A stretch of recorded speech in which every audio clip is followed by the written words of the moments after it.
Ayun na. Ayun. Ang tumayo.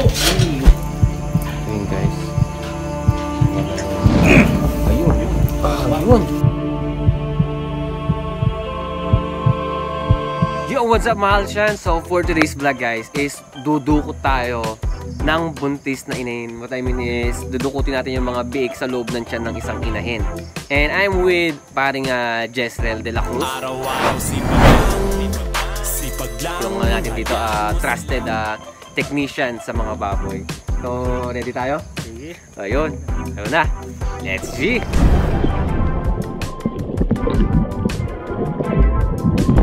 Kahit na maraming kamalasan ng abuti kunin ang mobile phone, makinig ka lang ng music and shake it, shake it, shake, shake, shake it. Let's go! So guys, ito yung Kanina pa baboy. yung alas 11 kuya. Alas 11 pa. Pinadilay din naman ang biik. Kaso ayaw pa rin talaga lumabas yung mga kasunod. Ayaw lumabas ang kasunod. So guys, isa pa lang daw yung lumalabas. Pagkatapos wala nang lumabas. Kaya na pa daw 11 AM. Twice Yan. na siya nag-trok ng pitoksan. Twice na palang pitoksal. So kailangan na talagang Kailangan na talaga niya ng tripod. ano yung indikasyon para masabi niyo na kailangan ng dukutin ng ng mga biik sa loob ng tiyan ng inahin. Kasi sobrang tagal niya ng sobrang tagal na ng interval. Dapat kasi mga 30 minutes lang dapat lumabas na sana yung kasunod. Kaso wala pa rin eh. Kaya kailangan ng dukutin. Okay. Kailangan ng tulungan natin si Mama Pig.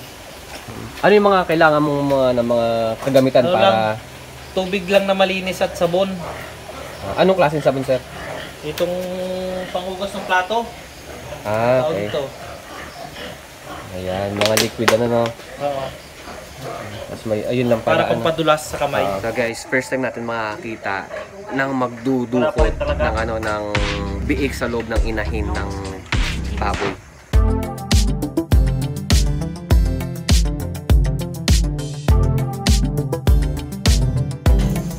Ayun guys. Yan na.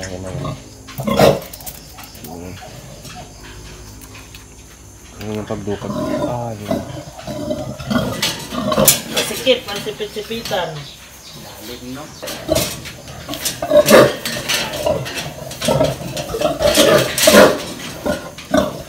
Halos buong braso na.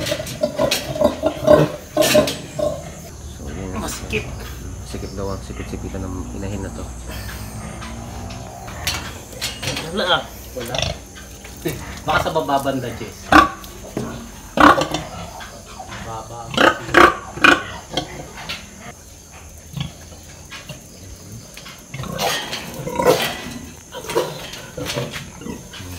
Yun yung dukot.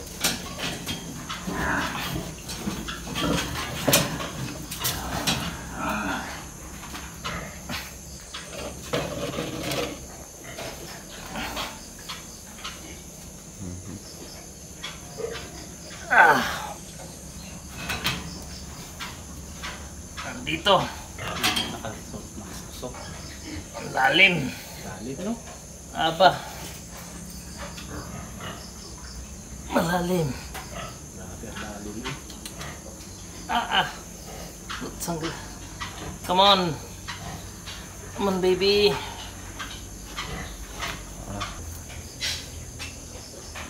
Sikip na sipit-sipitan mo, girl. Buhay pa naman siya. Ang problema, ang sikip. Palabas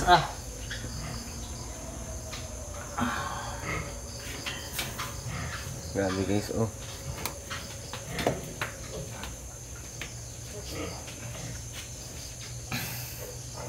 Buhay pa.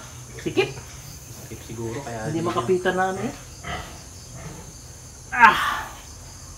Pero buhay pa, Nangangagat pa nga. Ha? nagalaw kayo sa Oh? kanina. Labas ko na yan. Okay, tingin naman. Minsan itong ganito ka lang ang sakripisyo Ayun lang. para mailabas. Layo, no? So guys, ganyan ang ano guys, pag sikip ng sipit-sipitan ng ano ng inahin ninyo. Lalo na pag unang pagbubuntis o panganganak ng alaga ng baboy. So ayun, kaya na pa daw hindi lumalabas yung ayun. Ayun. Nice, buhay pa. Nice. Ayun siya guys. Ayan, maganda buhay. One down. So guys, ayan, break muna ng ano ng 15 minutes kasi tinurukan ng pituksal ni Parang Jezreel. So sir, parang ano pala yung ano, yung magiging cause palimbawang hindi natin na dukot sa tamang oras yung break. Kasi pag nag-dry na, hindi na lalo makalabas yung biik. So mamamatay talaga sila, no? Pati ang inahin. Ay ganun? Oo, pati inahin, mamamatay. So if ever na meron kayong inahin na nahihirapan mag-anak, halimbawa katulad kasi ng case ni Kuya ni Kuya Nim, kayo na pang 11 AM nanganak ng isang biik yung baboy niya. Yung oras ngayon is 5:44, so wala pang ibang lumalabas, iisa pa lang. So ibig sabihin kailangan ng dukutin nun. Kasi pag tumagal pa talaga dun guys, may tendency talaga or 100 or 99.9% mamamatay yung mga biik sa loob ng tiyan ng inahin ninyo at kasama yung inahin ninyo. So kailangan tumawag na kayo ng technician agad-agad para magawan na or madukot agad yung mga biik sa loob ng inahin. So para ma-save ninyo yung mga biik and at the same time pati yung inahin ninyo. Guys, ngayon may lumalabas sa ano niya ng mga something sa ari niya. Mucus. Mucus na. Mucus. Mucus. So ibig sabihin yung sipit-sipitan lumuluwag-luwag na. Yun. So yun yung nilabas niya guys. So magandang ano yan guys, magandang pangitain niya na may lumalabas ng ganyan sa isang inahin. Hindi pa siya dry talaga. Ayan. So pre, ano yung pwedeng mangyari yan or maranasan niya ng inahin natin kasi nadukot siya. Kaya katulad niya sa ari niya. Ano yung pwedeng maranasan ng isang inahin na baboy? Yan ay ano, kadalasan malalagnatin talaga siya kasi medyo mas na puwersa siya kaysa natural na panganak niya. Kaya dapat mabigyan din ito ng ano ng calcium. May CBG ka kuya? Oo, meron. Turukan din natin ng CBG para magluluko kasi yung gatas niya eh.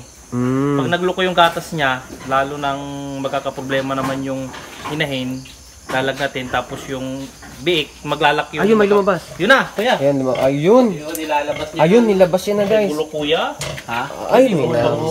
May ano pala, may... Ano yun, sir? Yan yung mummy pie. Na parbo. Tinamaan may tama din ng ano. Kaya ayun, yun ba yung naging cause kung bakit di lumalabas? Hindi rin minsan. Ayan naman ay sa pagkain yan minsan. Pagkain na anuhan. Nadurog niya na siguro. Lumuwag.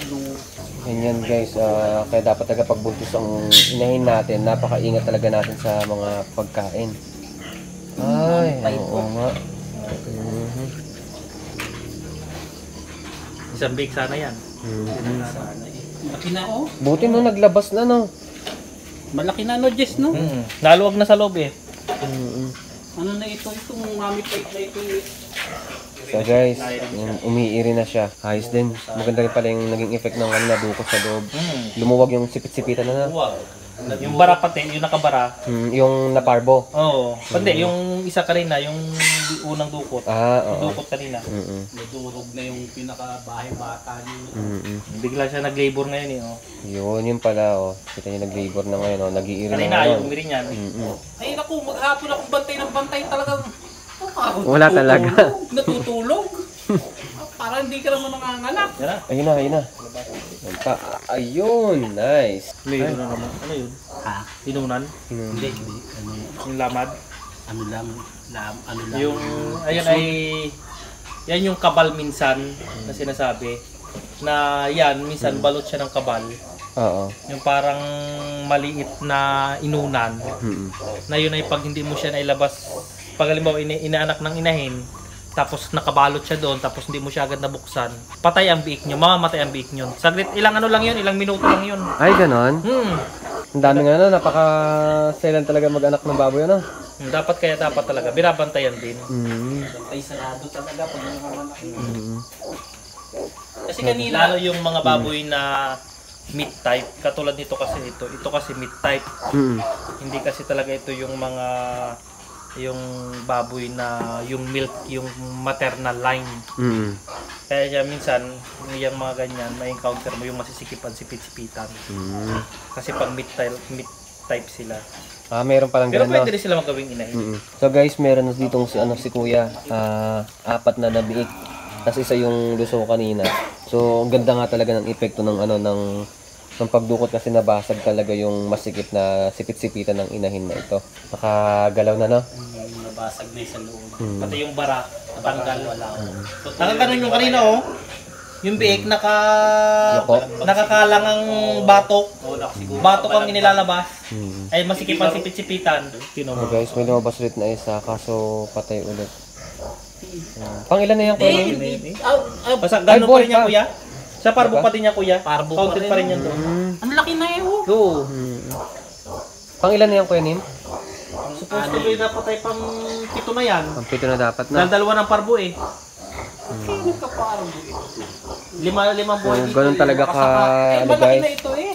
ganun ka selan talaga pag mag-alaga kayo ng inahin, lalo pag buntis, so dapat napakaingat natin sa pakain sa kanila. So guys, meron ulit lumabas, ilang kuya? 4 na to eh. Papat na yung ano 4 na bulok, no? So guys, meron na ulit lumabas dito, ano. So ilan na to? 4, 7 na pala kuya, no? ang buhay. 7 ang buhay. Ang daming anak, ha? Ay, ito. 8 na pala. Ay, yung isa, oh. 8 na pala ang buhay. 12 na sana. 12 na nga sana. So, yun ang hirap, guys. Pag naparbo yung inahin natin, dapat ingatan natin.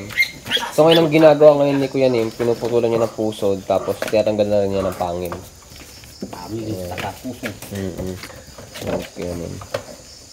Actually, si Kuya Nim, subscribers din natin yan.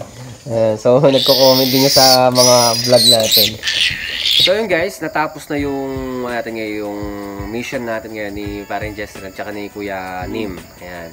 So, naka-8 buhay na biik, ano? Tapos ilan yung may ano? 4 na mom 5. Ayun. So, 4 yung lusaw siya. Ayun. So natin si Parang Jester kung ano yung pwedeng maranasan ng biik yan dahil na ano siya, na dinukot kumbaga. Yan naman na yan, oh. Kadalasan lang naman yan, magkakameron siya ng lagnat. Tapos magkakameron ng, kung titigas yung gatas niya, magkakameron ng MMA. Hindi dapat ay matruka na lang ng CBG o DCM para wag magloko yung gatas. Tapos antibiotic. Okay na yan, maka-survive na yan. So, ayun ano. So, ano yung advantage pag nadudukot yung mga biik sa sitwasyon niya kanina? Hindi lumalabas yung biik, ganyan. Hindi, nakabara kasi yung biik kanina.